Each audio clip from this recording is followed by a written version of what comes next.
Alright, welcome back. So, today we will be learning about the French Revolution and the idea of the nation. We studied about nationalism before we made this note, you remember, and I told that I'll explain this. So, yeah, Ernest Renan, what is a nation? In a lecture delivered at the University of Sorbonne, which is a university, I don't know, 1882, the French philosopher Ernest Renan, 1823 to 92, outlined his understanding what makes a nation. The lecture was subsequently published as a famous essay entitled Queste se une nation. What is a nation? In this essay, Renan criticizes the nation suggested by others, that a nation is formed by no language, race, religion, or its territory.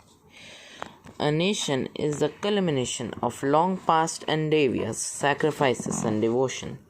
A heroic past, great men, glory, and all other that is the social capital upon which one bases national idea. To have common glories in the past, to have common will in the present, to have performed great deeds together, to wish to perform still more. These are essential conditions for people living.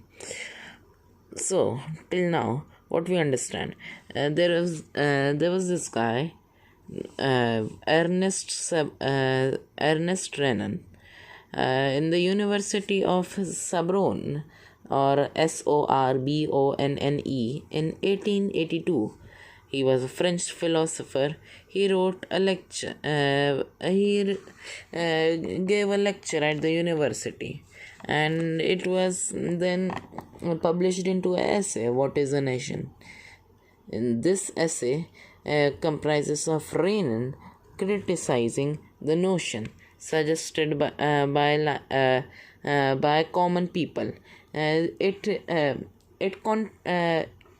opposes that that nation is formed by a common language or race or religion or territory.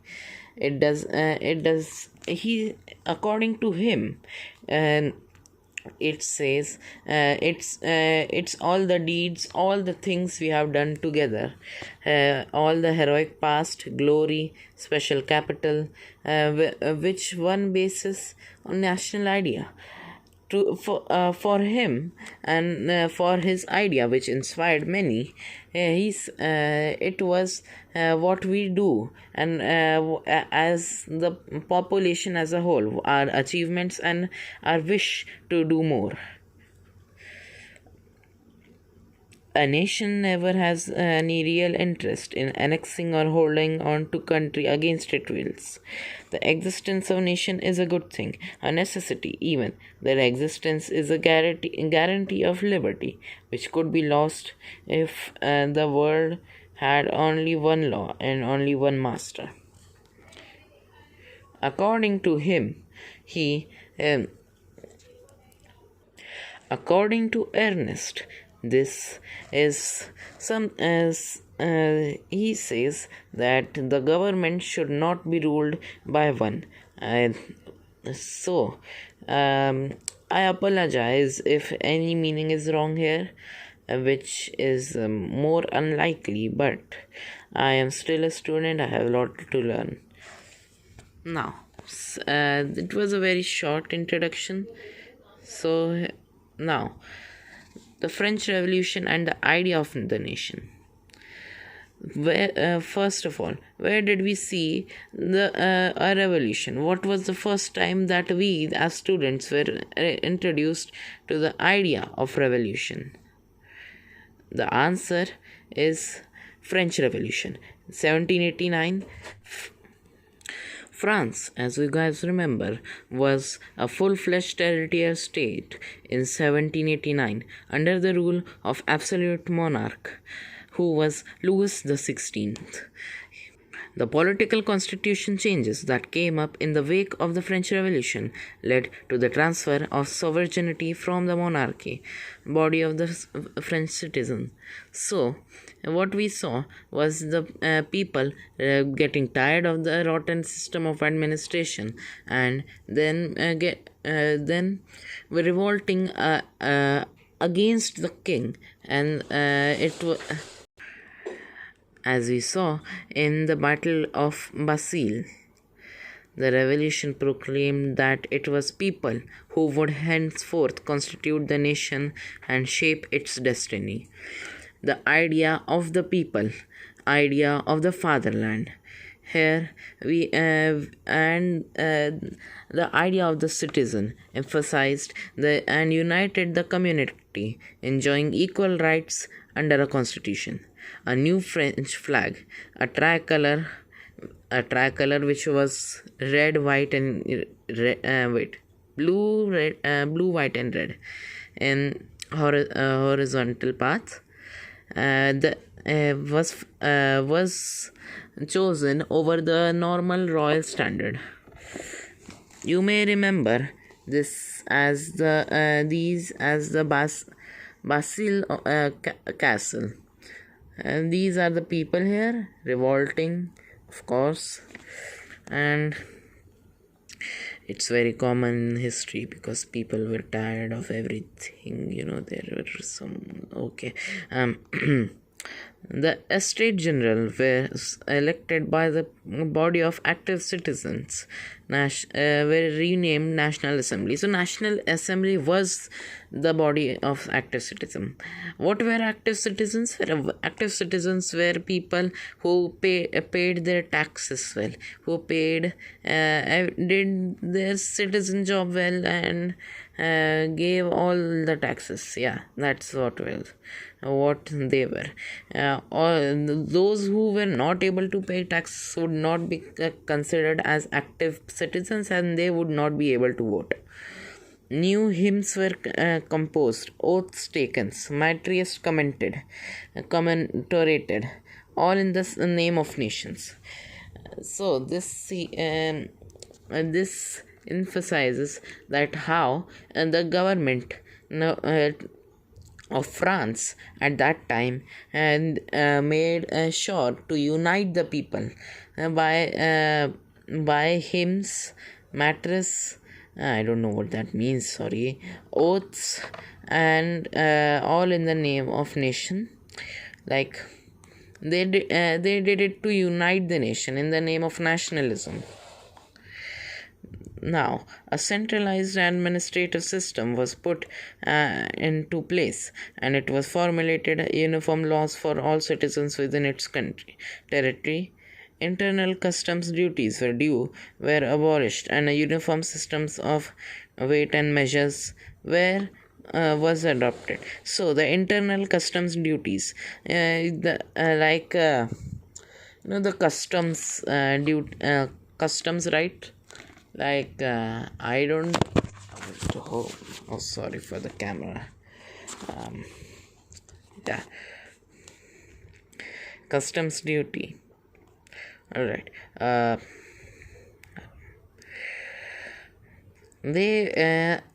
They took a uniform system of weights and measures. Where from it was adopted?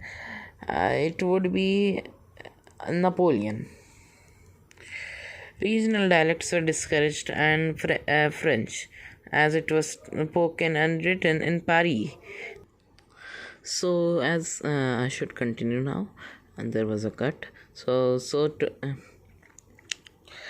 Regional dialects were discouraged and the French, as it was written in Paris.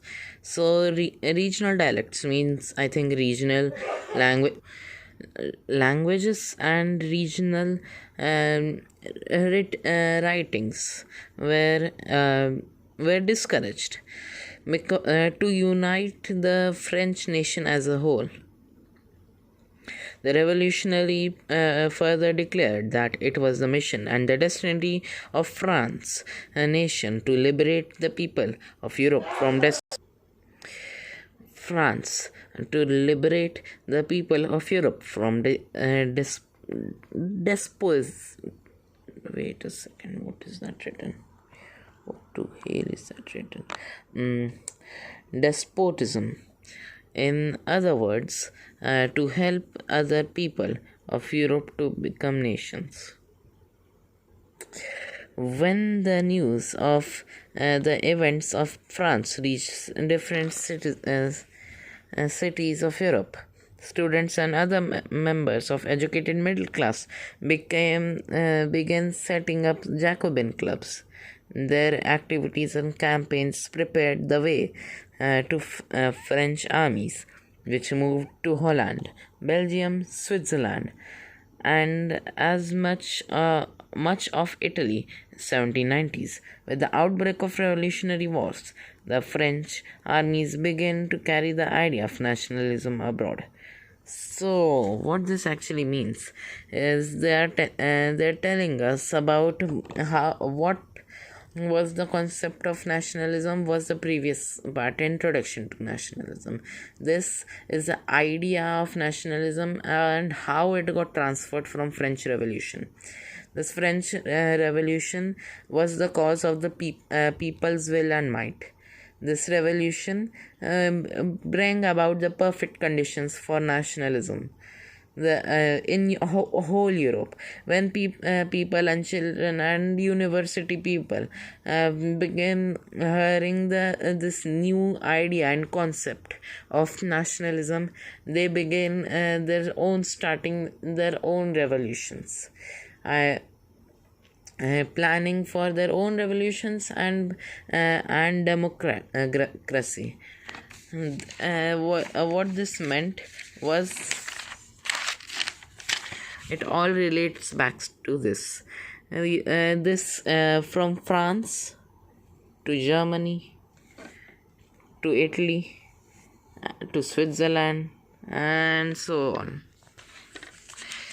This is a torch of enlightenment, and it serves that everyone here is enlightened on the idea of democracy and social republics.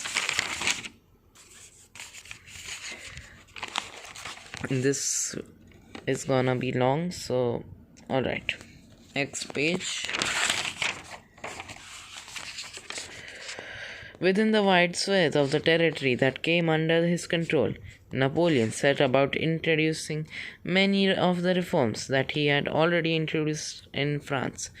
Through a return to monarchy, Napoleon had, no doubt, destroyed the democracy in France. But in the administrative field, he had incorporated revolutionary principles in order to make a whole new system of more rational, the whole system more rational and efficient.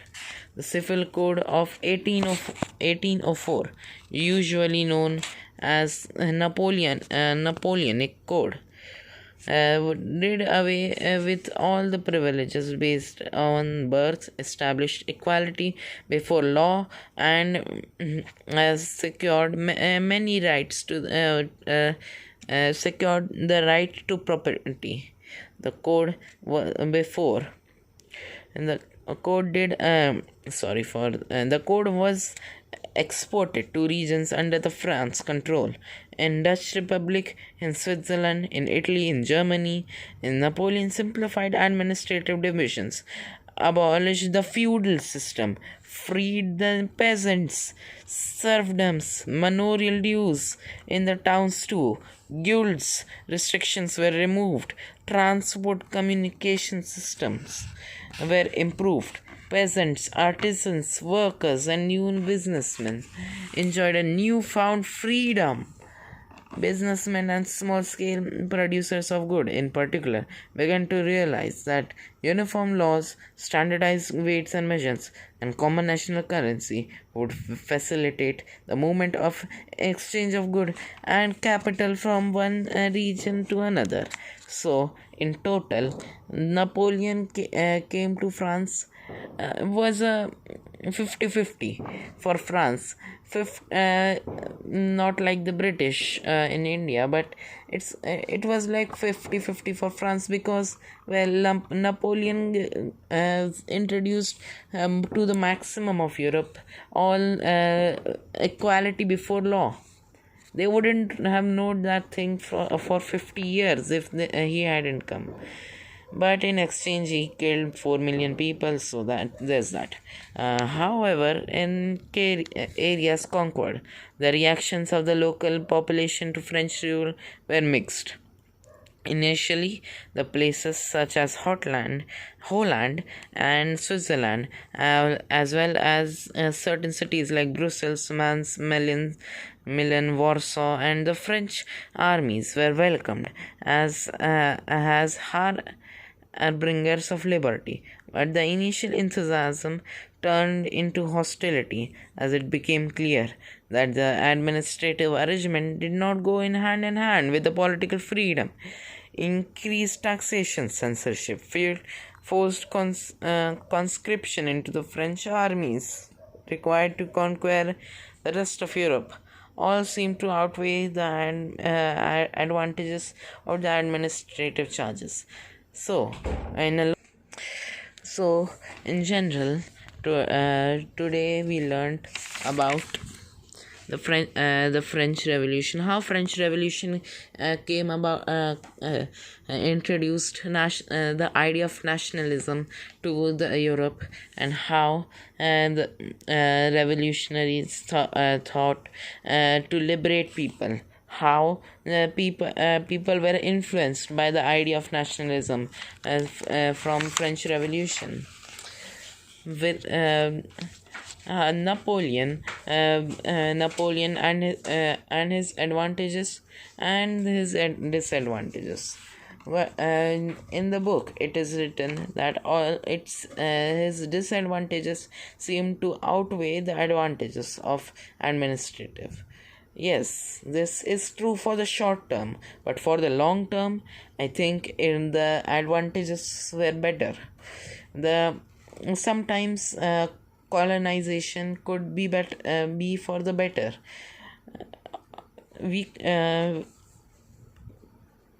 All right, Napoleon was actually better than what happened in Germany, but okay.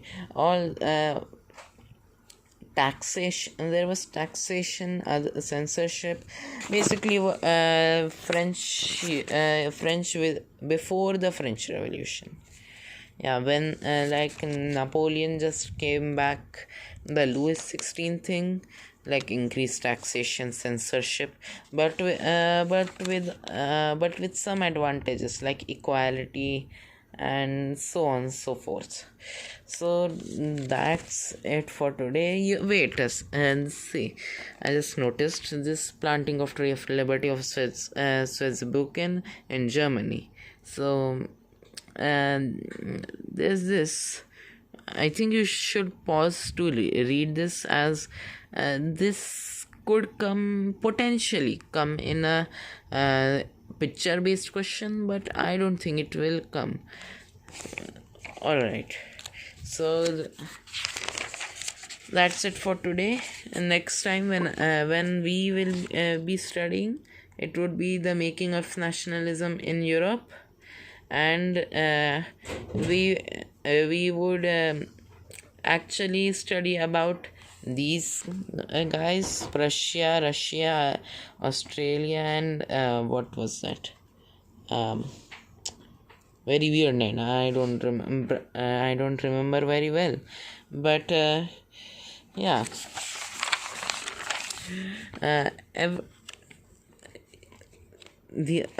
And also you should memorize these. Russian Empire was here, and all these could potentially come in a map. Alright, this was a long video. Thank you for your patience. Kindly subscribe.